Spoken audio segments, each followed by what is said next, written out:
Bonjour à tous. Aujourd'hui, on va parler d'un sujet très important. Tellement important qu'il va probablement définir les futurs rapports de force économiques dans le monde au cours des prochaines années. C'est celui de la fuite des cerveaux et de la bataille très discrète que se mènent certains pays pour attirer les meilleurs talents chez eux. J'en ai déjà parlé dans mes vidéos sur l'exploitation des matières premières en Afrique, mais il faut que je le rappelle ici. Nous ne sommes plus dans une économie de matières premières. Nous sommes dans un monde qui est totalement dominé par l'économie de la connaissance et de la technologie. C'est absolument indiscutable. Voici les 10 plus grosses entreprises au monde par capitalisation boursière. Cherchez les entreprises qui vendent des matières premières. Vous aurez du mal à les trouver parce qu'en fait, il n'y en a qu'une seule. C'est Saudi Aramco, la société qui exploite le pétrole en Arabie Saoudite. Et encore, si elle est si grosse, c'est parce qu'elle a quasiment le monopole sur les plus grandes réserves mondiales puisqu'elle appartient à l'État saoudien. Mais toutes les autres grosses entreprises ne vendent qu'une seule chose, de la technologie et de la connaissance. Et quand on voit le total des capitalisations, on voit bien qu'aujourd'hui, la valeur qui est créée par l'exploitation des matières premières, elle est totalement ridicule par rapport à la valeur qui est créée par la technologie et la connaissance. Si on ne voit pas ça, on ne comprend pas la réalité économique d'aujourd'hui. Je veux rappeler ici un exemple dont j'ai déjà parlé en détail dans cette vidéo et qui concerne l'industrie automobile. Sur une voiture américaine qui coûte 44 000 $, les matières premières ne représentent que 3 600 $ et l'énergie 1 500 $. Tout le reste de la valeur, à part la TVA bien sûr, c'est de l'industrie, de la technologie, de l'ingénierie. Et ça va dans la poche de qui? Des pays qui ont les usines de fabrication, qui ont l'industrie. Les autres ne prennent que des miettes. Les autres, c'est-à-dire ceux qui vendent les matières premières, notamment les pays africains, et ceux qui vendent de l'énergie, comme les pays du Moyen-Orient. Et ce n'est pas parce que vous voyez des Saoudiens ou des Qataris avec des voitures en or que ça veut dire que ces pays génèrent de grosses richesses au niveau mondial. Absolument pas. C'est simplement que dans ces pays, la richesse créée est très concentrée sur un petit nombre d'individus. Et donc forcément, elle est plus visible. Mais il faut garder à l'esprit les vrais ordres de grandeur. Juste la Californie, toute seule, c'est 3 fois le PIB de toute l'Arabie Saoudite, 8 fois le PIB des Émirats et 15 fois le PIB du Qatar. Ça, c'est la réalité du monde économique aujourd'hui. La technologie, la connaissance a largement plus de valeur que les matières premières. Et le grand drame des pays africains, c'est qu'ils sont presque tous, encore aujourd'hui, dans une économie de matières premières. On va parler ici d'un exemple très frappant de ce problème, c'est l'industrie du chocolat et la production de cacao. Le chocolat est maintenant un produit extrêmement consommé dans le monde entier. Le marché mondial du chocolat est énorme, plus de 120 milliards de $. Pour avoir une idée, c'est un marché qui est plus gros par exemple que celui des jouets. Vous le savez déjà, pour faire du chocolat, il faut du cacao. Et l'Afrique a quasiment le monopole sur la production mondiale de cacao. Les pays africains produisent plus de 82% du cacao mondial. Et parmi ces pays, le leader, loin devant tout le monde, c'est la Côte d'Ivoire qui représente à elle seule plus de 40% de la production mondiale. Maintenant, est-ce que la Côte d'Ivoire profite bien du marché du chocolat? Je vais vous laisser en juger vous-même. Aujourd'hui, la très grande majorité du cacao ivoirien est exporté brut et il se vend actuellement autour de 7,50 € le kilo. C'est le cours actuel au moment où je tourne cette vidéo. Maintenant, prenons le produit fini. Une tablette de chocolat noir à 99%. Donc, elle ne contient quasiment rien d'autre que du cacao. Et bien, à l'arrivée au supermarché en France, au moment où je tourne cette vidéo, elle coûte 3,09 € pour 50 grammes, ce qui fait 61 € le kilo. En enlevant la TVA de 5,50 sur les produits alimentaires, ça revient à environ à 58 € le kilo. Et donc, la Côte d'Ivoire reçoit 7,50 € alors que le prix final en France est de 58 €. Pourtant, c'est un produit qui ne contient que du cacao ivoirien et rien d'autre. Alors certains vont dire oui, mais avec 1 kg de cacao, on n'a pas 1 kg de chocolat noir. C'est vrai, mais la différence n'est pas énorme. Avec 1 kg de cacao séché qui sort de Côte d'Ivoire, on arrive à obtenir environ 850 grammes de chocolat noir. Donc ça n'explique absolument pas cette grande différence de prix. Le prix final du chocolat en France est énorme par rapport au prix du cacao en Côte d'Ivoire. Et donc si on voit ça et qu'on va pas plus loin, la première réaction c'est évidemment de se dire que c'est du vol, que la Côte d'Ivoire se fait piller ses richesses. C'est un discours qu'on entend très souvent pour les pays africains. Et ça, malheureusement, c'est parce qu'on ne comprend pas ce qui fait réellement la valeur dans l'économie d'aujourd'hui. Même dans un produit qui a l'air aussi simple que ça, une tablette de chocolat, eh bien ce qui fait la valeur principale de cette tablette, ce n'est même pas la matière première qu'elle contient, le cacao, mais c'est tout le processus industriel qui suit la récolte. Et c'est bien plus complexe que ce qu'on croit. Voici toutes les étapes industrielles pour produire quelque chose d'aussi simple qu'une tablette de chocolat. Et dans la plupart de ces étapes, on utilise de grosses machines industrielles. Ici, par exemple, c'est ce qu'on appelle la torréfaction. C'est une étape importante pour développer les arômes du cacao, mais sans brûler les fèves. On utilise pour ça des torréfacteurs industriels avec un contrôle de la température extrêmement précis. Ici, on a l'étape qui s'appelle le tempérage. C'est l'étape qui sert à stabiliser les cristaux de beurre de cacao et c'est grâce à cette étape qu'on peut avoir un chocolat brillant et cassant. Et en fait, à chaque étape du processus, le produit prend de la valeur jusqu'à sa valeur finale dans les rayons du magasin. Et dans chacune de ces étapes, ce qui coûte cher, c'est essentiellement l'ingénierie, la technologie et donc c'est de la connaissance. Et c'est tout ça qu'on appelle la chaîne de valeur d'un produit. Maintenant, qui profite réellement de cette chaîne de valeur pour cette tablette de chocolat? Est-ce que c'est la Côte d'Ivoire ou est-ce que c'est la France? Eh bien en fait, ni l'un ni l'autre. Regardez dans quel pays est réalisée chacune de ces étapes. Bon, vous avez compris quel est le pays qui en profite le plus. C'est évidemment la Suisse, parce que c'est en Suisse que se déroule toute la production, toutes les étapes avec une forte valeur ajoutée.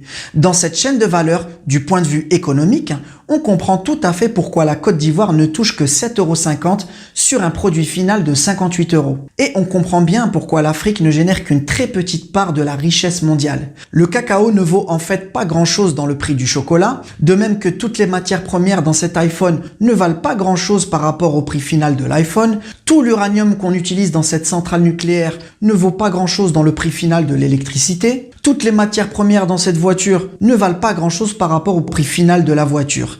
Ce qui coûte cher, c'est toujours la technologie. Nous sommes dans une économie de la connaissance et de la technologie. Mais l'Afrique reste encore aujourd'hui dans une économie des matières premières. Maintenant, ça, c'est pas une fatalité. Il y a évidemment un espoir pour les pays africains. C'est d'essayer d'attirer les industriels et donc la technologie dans le pays et en même temps former les meilleurs talents, les meilleurs cerveaux africains pour continuer à développer ces technologies. Exactement comme l'ont fait les Chinois depuis 30 ou 40 ans. Mais encore faut-il que ces meilleurs cerveaux restent en Afrique. Et c'est là qu'on a un petit problème. L'Afrique est un continent qui regorge de cerveaux et de talents. 60% des Africains ont moins de 25 ans. L'Afrique est le continent qui a la population la plus jeune du monde et c'est le continent qui fait le plus d'enfants. En clair, les cerveaux de demain seront en grande partie africains. C'est absolument incontestable. Mais pour l'instant, ces cerveaux ne sont que très peu utilisés pour le développement de l'Afrique. Il n'y a pas assez de technologie sur le continent. Il n'y a pas assez de débouchés. Et donc ces cerveaux sont essentiellement aspirés par les grandes puissances économiques. Et c'est pas un hasard. Les grands pays ont tout fait pour attirer les meilleurs Africains ces 30 dernières années. Vous regardez dans tous les grands pays développés, ils ont tous, mais absolument tous, des mesures spéciales pour attirer les personnes qu'on appelle hautement qualifiées, les ingénieurs, les chercheurs, etc. Aux États-Unis, il y a un visa spécial qui s'appelle le visa H-1B qui est spécialement réservé pour les gens hautement qualifiés. Au Royaume-Uni, vous avez le Global Talent Visa. En France, ça s'appelle le passeport talent. L'Allemagne a très récemment modifié une loi sur l'immigration pour rendre plus facile l'arrivée des ingénieurs et des diplômés étrangers. Et même un pays comme la Chine essaie d'attirer cette catégorie de personnes. La Chine a mis en place ce qu'on appelle le visa type R, qui est spécialement conçu pour les gens très qualifiés ou diplômés. Et on a des lois similaires aux Émirats, au Canada, en Australie. Bref, en résumé, si vous êtes africain et que vous êtes diplômé et très qualifié, c'est-à-dire si vous êtes un bon cerveau africain, eh bien vous êtes la bienvenue partout. Et les exemples de cerveaux africains qui rayonnent à l'étranger, c'est pas non plus ce qui manque. Je vais donner ici quelques exemples dont les noms ne vous diront probablement rien, mais pourtant, ces gens qui viennent de pays africains apportent une plus-value exceptionnelle aux pays dans lesquels ils travaillent. Vous savez probablement que le secteur de l'intelligence artificielle est en plein boom.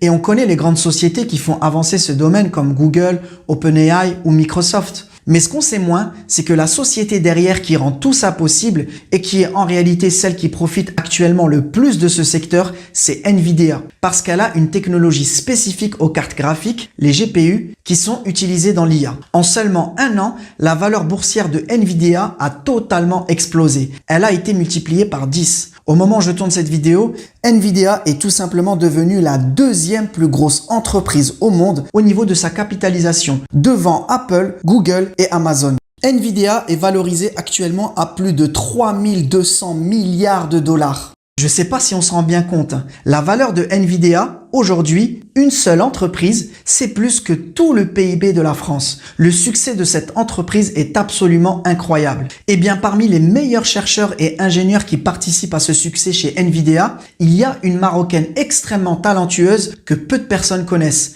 Yasmina Benkoui. C'est une ingénieure, chercheuse et data scientist et qui est diplômée d'une école d'ingénieurs marocaine, à Rabat. Elle a ensuite été aux États-Unis où elle a notamment participé au développement de la robotique chez Amazon avant d'être recrutée par Nvidia. On ne s'en rend pas toujours compte, mais la plus-value que ce genre de personnes apporte dans l'entreprise et plus généralement dans l'économie du pays où elle travaille, c'est absolument énorme. Ces gens-là valent littéralement de l'or. Et évidemment, les grandes entreprises de la technologie font tout pour attirer ces meilleurs cerveaux. Un autre exemple dans le domaine de la construction. Chaque année, la Société américaine des ingénieurs civils décerne le prix du meilleur ingénieur de l'année à celui qui a fait le plus avancer le secteur de la construction ou des techniques de construction. Et bien l'année dernière, l'ingénieur qui a été élu le meilleur de tous les États-Unis, c'est pas un Américain, c'est un ingénieur sénégalais, Mor Diao, qui est ingénieur et entrepreneur et il a reçu ce prix pour sa contribution exceptionnelle à ce secteur dans la région du Texas. Autre exemple, Lotfi Belkir, un chercheur et physicien algérien et aussi un entrepreneur à succès puisqu'il a créé l'un des premiers systèmes de scanner automatisés. Il a contribué à faire avancer la recherche au Canada et aux États-Unis et il travaille maintenant essentiellement au Qatar. Ces visages et ces noms ne vous disent probablement rien. Ce ne sont pas des stars du football ou des chanteurs. Pourtant, elle est bien là la plus grande richesse de l'Afrique. Nous sommes dans une économie de la connaissance et de la technologie. L'ensemble de ces gens-là, ces millions de cerveaux africains, ils ont une valeur largement plus grande que toutes les matières premières en Afrique. Tout le gaz, tout le pétrole, le cobalt, l'or, tout ce que vous voulez. Et l'un des plus grands problèmes de l'Afrique, c'est que la plupart de ces cerveaux sont encore aujourd'hui aspirés par les grandes puissances économiques.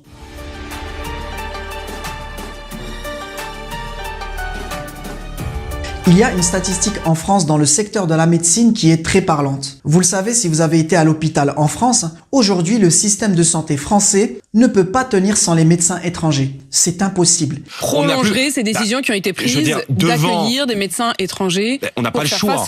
Il n'y a pas assez de médecins français. Et les médecins qui ont été diplômés à l'étranger, en dehors de l'UE, peuvent demander ce qu'on appelle une équivalence pour pouvoir exercer en France. Voici la répartition par nationalité des médecins qui demandent une équivalence pour pouvoir exercer en France. Ce sont des statistiques qui sont publiées par le Conseil national de gestion.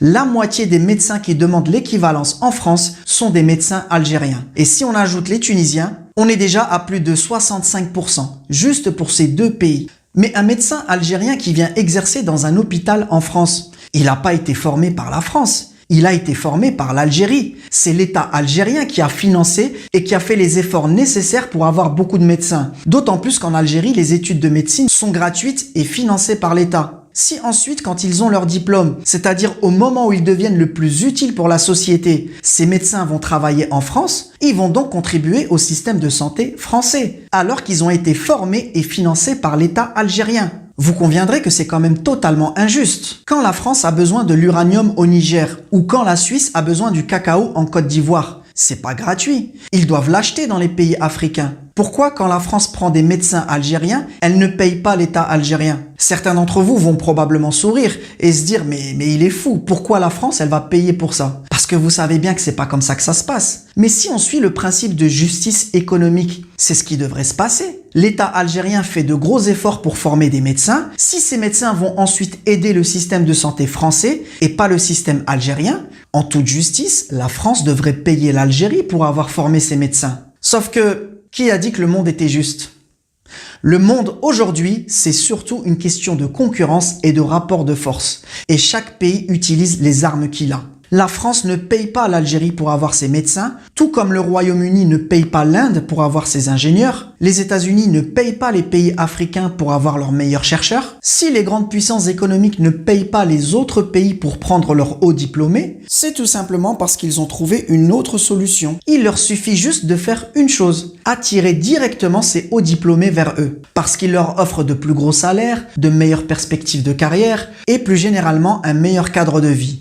C'est un des plus gros problèmes de l'économie africaine et c'est pas un problème qui est si facile que ça à résoudre parce que de leur côté, les pays industrialisés, eux, ils font tout pour aspirer ces cerveaux et même lorsqu'ils sont encore étudiants.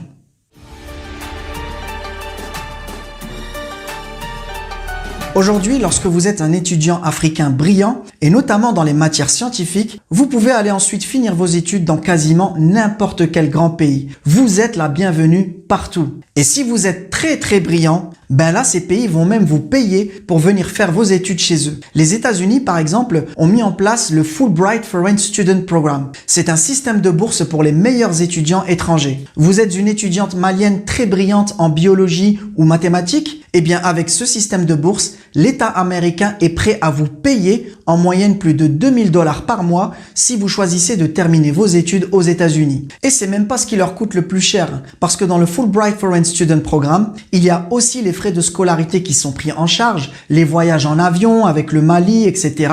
Au final, ça revient souvent à l'administration américaine plus de 60 000 $ par an pour ce genre d'étudiants très brillants. Évidemment, c'est réservé aux meilleurs étudiants. Et vous pensez que c'est de la pure générosité de la part des Américains envers ces pauvres étudiants africains sans ressources? Bien sûr que non. S'ils le font, c'est qu'ils savent très bien qu'en moyenne, les 60 000 $ investis sur cette étudiante malienne, c'est une goutte d'eau par rapport à ce qu'elle va apporter aux États-Unis et aux entreprises américaines durant sa future carrière. Il suffit de voir la valeur qu'apporte une chercheuse comme Yasmina Benkoui chez Nvidia. En France, pareil, vous avez la bourse Eiffel. La France paye les meilleurs étudiants étrangers 1 800 € par mois pour qu'ils viennent étudier dans l'Hexagone. Plus évidemment les frais de transport, les assurances, l'aide au logement. Et quand vous lisez la présentation officielle de ce programme, l'objectif est clairement affiché par l'administration française afin de permettre aux établissements français d'enseignement supérieur d'attirer les meilleurs étudiants étrangers. Aux Émirats, vous avez la bourse Mohamed Ben Rachid El Maktoum. Pareil, c'est fait pour attirer les meilleurs étudiants vers les Émirats. Et en fait, vous avez à peu près le même système dans tous les pays qui ont les moyens de le faire. Et donc, vous comprenez bien pourquoi tous ces pays sont prêts à payer pour avoir les meilleurs cerveaux. Je le répète, nous sommes dans une économie de la connaissance. Les pays qui arrivent à attirer les meilleurs cerveaux chez eux seront les grands gagnants de demain. Et les cerveaux africains vont être de plus en plus convoités. Tout simplement parce qu'ils vont être les plus nombreux.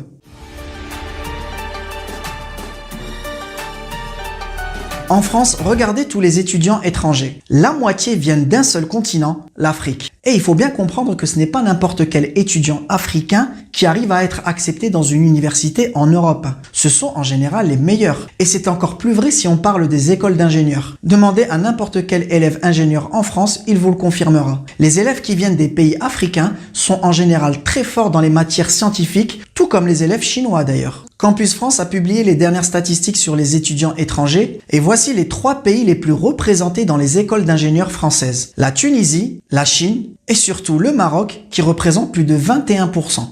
Plus de 21% de tous les élèves ingénieurs étrangers en France sont des élèves ingénieurs marocains.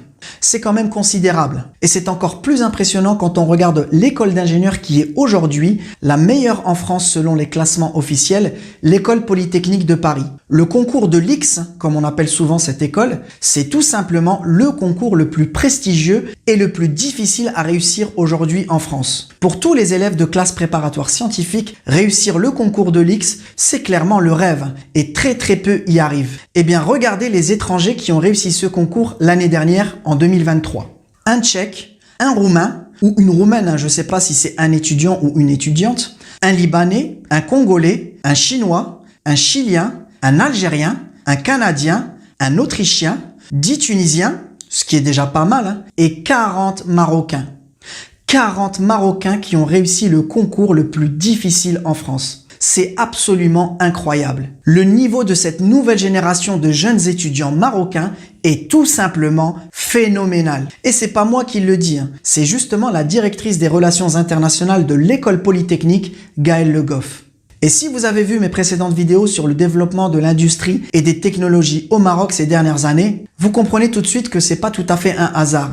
Et je le répète, nous sommes dans une économie de la connaissance. Ces élèves ingénieurs-là, tout comme les chercheurs, que ce soit d'ailleurs les Marocains, les Chinois et les autres, c'est clairement le nouveau pétrole du 21e siècle.